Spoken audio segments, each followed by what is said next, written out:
তারা বাসায় চলে গেছে, অনেকে কিন্তু পিএল চলছে তারা বাসায় চলে গেছে, আবার দেখা যাচ্ছে ডাকসুকে একটা পলিটিক্যাল প্ল্যাটফর্ম হিসেবে চিন্তা করা হয়।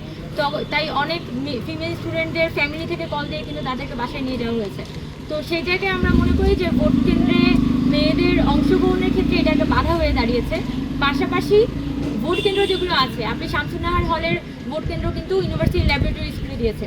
আবার আমার পিছনে যে বঙ্গমাতা হল, কুয়েত মৈত্রী হল, তাদের ভোট কেন্দ্র এখানে সামনের সমাজ কল্যাণ ইনস্টিটিউটে না দিয়ে সেটা সেই দূরে ক্যাম্পাসের ভিতরে ঢাকা ইউনিভার্সিটি টিচার্স ক্লাবে দিয়েছে। তো মঙ্গলবার দিন যদি এই সামনের এরিয়াটাতে জ্যাম থাকে তাহলে দেখা যাবে there is a huge possibility যে কুয়েত মৈত্রী বা বঙ্গমাতা থেকে শিক্ষার্থীদের আসলে পার্টিসিপেশনটা অনেক কম হবে।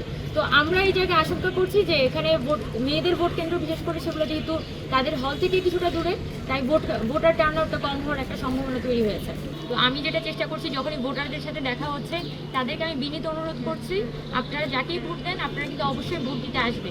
এবং আবাসিক অনাবাসিক সব স্টুডেন্টদের কিন্তু 17 বছর পর আমরা একটা প্রথম আশা করি একটা ফ্রি অ্যান্ড ফেয়ার ইলেকশন আমরা পেতে যাচ্ছি।